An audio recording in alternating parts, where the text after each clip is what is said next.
मुख्य अतिथि माननीय जिला जज एवं सेशन जज वीरेंद्र सिंह जैन साहब एवं कुमार अध्यक्ष वनताज कुमार अग्रवाल जी, मेरे छोटे भाई अमित दीक्षित जी और महामंत्री मेरठ बार एसोसिएशन मेरठ श्री राजेंद्र सिंह राणा जी तथा इस ऐतिहासिक मेरठ बार एसोसिएशन मेरठ के पंडित नारायण चंद सदन में बैठे अति सम्मानित मेरे आदरणीय वरिष्ठजन, प्रिय साथी, मार्ग शक्ति एवं न्यायिक अधिकारीगण, सभी को मेरा नमन।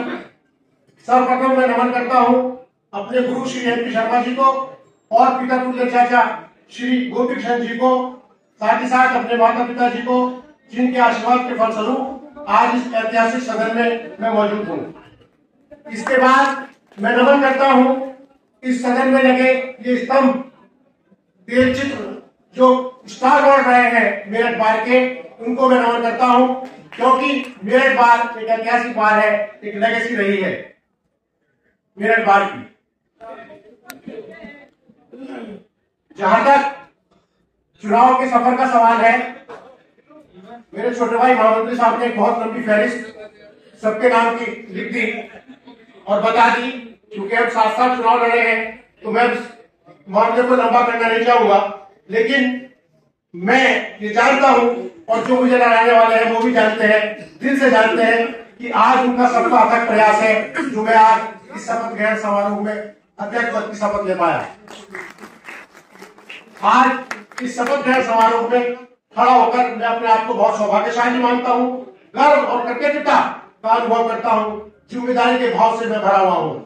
आप सभी का विश्वास, सहयोग और समर्थन ही वह शक्ति है जिसे मेरठ बार एसोसिएशन मेरठ का अध्यक्ष पद के रूप में मैं एकता, संकल्प और न्याय प्रियता की विजय मानता हूँ।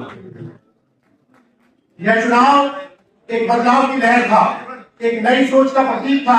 आज हम सब मिलकर उस संकल्प को साकार करने के लिए एकजुट हैं। मेरा पहला व अंतिम उद्देश्य अधिवक्ताओं के अधिकार, सम्मान और गरिमा की रक्षा करना होगा। मैं आपको विश्वास दिलाता हूं कि मेरी ताकत और मेरे विश्वास पर पूरी तरह खरा उतरने का संकल्प लेता हूं। इस चुनाव में जो जनसैलाब दिखा, जो अपार समर्थन, अटूट विश्वास आप लोगों ने दिया, वे इतिहास के स्वर्ण अक्षरों में लिखा जाएगा। यह जीत सिर्फ एक व्यक्ति की नहीं है, यह जीत पूरे अधिवक्ता समाज की है, एकता की है, शक्ति की है, संकल्प की है। जब मैं 2015-16 में महामंत्री था तो भी आपकी सेवा का अवसर मुझे मिला और मैंने कुछ सपने देखे, कुछ शानदार सफर मैंने तय किया। बहुत कुछ मेरे सपने अधूरे रह गए जिनके लिए मैंने आज भी चुनाव लड़ा और मैं यहाँ उन सपनों को साकार करने के लिए आपके सामने खड़ा हूँ। आज यहाँ पे खड़े होकर एक वायदा आपसे करता हूँ, एक ऐसा वायदा जो शब्दों से नहीं कार्य से पूरा किया जाएगा। ये संकल्प है, मैं अधिवक्ताओं के सम्मान, गरिमा को सर्वोच्च प्राथमिकता दूंगा। कोई भी अधिवक्ता अन्याय या अपमान का शिकार नहीं हो पाएगा। मैं बार को एक संगठित, सशक्त व पारदर्शी संस्था बनाऊंगा। अधिवक्ताओं के हर संभव संसाधन का सहयोग मैं पूर्ण रूप से करूंगा। केंद्रीय संघर्ष समिति को मजबूत किया जाएगा, जो बिखराव हुआ है उसको समाप्त किया जाएगा और पश्चिम उत्तर प्रदेश में हाई कोर्ट की बेंच की स्थापना के लिए पुरजोर तरीके से हम आंदोलन चलाएंगे। और मैं ये आपको वचन देता हूं कि हम ये चाहते हैं कि ज्यादा से ज्यादा कार्य दिवस हो। हम जो आंदोलन चलाएंगे उस आंदोलन की रणनीति ये होगी कि हम भारत सरकार और उत्तर प्रदेश सरकार पर लॉबिंग के जरिए, अपने जनप्रतिनिधियों के जरिए ये दबाव डालें कि वो पश्चिम उत्तर प्रदेश में हाईकोर्ट बेंच की स्थापना कराएं। क्योंकि एक लंबा संघर्ष मैंने देखा है, सन 1980 से लेके आज तक हमने बहुत हड़तालें करी, 6-6 महीने हमने हड़तालें करी, लेकिन उसका कोई असर नहीं आ पाया। लॉबिंग का मानना है कि लॉबिंग के जरिए ही हम इस काम को पूरा कर सकते हैं। मैंने अपने चुनाव के अंदर घोषणा पत्र जारी किया था और मैं आपको यकीन दिलाता हूं कि मैं उस घोषणा पत्र के अनुसार काम करूंगा। राष्ट्रपिता महात्मा गांधी जी ने कहा था कि जिस देश का अधिवक्ता मजबूत होता है उस देश में न्याय व्यवस्था कमजोर नहीं हो सकती। मैं भी इस बात को मानता हूं कि अधिवक्ता अगर मजबूत है तो न्याय व्यवस्था सुदृढ़ होगी।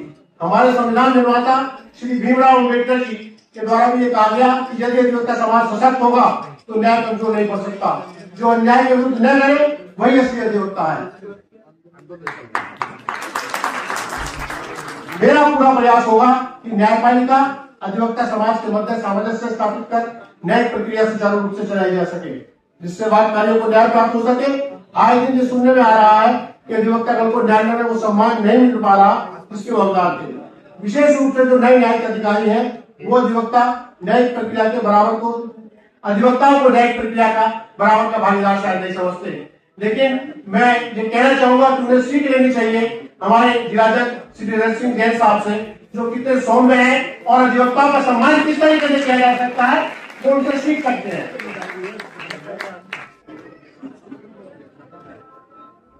न्याय प्रक्रिया को सुगम बनाने के लिए आवश्यक है कि बार और बेंच दोनों एक दूसरे का सम्मान करें। मेरा अपने अधिवक्ता बंधुओं से भी निवेदन है कि वो बेंच को सम्मान दें। न्यायिक अधिकारी का यह कर्तव्य है कि वे अपने विवेक से कोई भी न्यायिक आदेश पारित करें। हम न्यायिक आदेश को चुनौती देने का अधिकार रखते हैं, लेकिन न्यायिक अधिकारी के विरुद्ध वहां टिप्पणी करने का अधिकार नहीं रखते।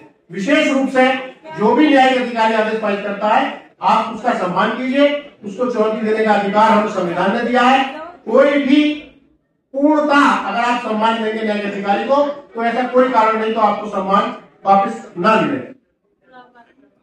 और मैं न्यायिक अधिकारी दल से भी ये रिक्वेस्ट करूंगा कि हमारे नए, जैसे कि महामंत्री साहब ने कहा दिया, कहने के लिए बहुत कुछ रहा नहीं, कि हमारे जो नए अधिवक्ता हैं वो पूरी तरीके से, मान लीजिए ड्राफ्टिंग में कुछ कमी है, मान लीजिए आर्गुमेंट में कुछ कमी है, तो उन्हें संयम पूर्वक सुने। मैंने खूब देखा है माननीय जिला जज साहब को, मैंने बीपी वर्मा जी को, मिश्रा जी बैठे हैं, कि आपको सहयोग देते हैं वो अधिवक्ताओं को, वो बताते हैं कि नहीं आज आप देख ले जाइए इस ड्राफ्ट में ये कमी है, आप इसे ठीक करके जाइए, आपको यह आर्गुमेंट करना चाहिए। लेकिन मेरा विशेष रूप से आग्रह नए न्यायिक अधिकारियों से है कि वो बार और बेंच दोनों का सामंजस्य बनाने के लिए हमारे नए अधिवक्ताओं को जरूर सम्मान दें।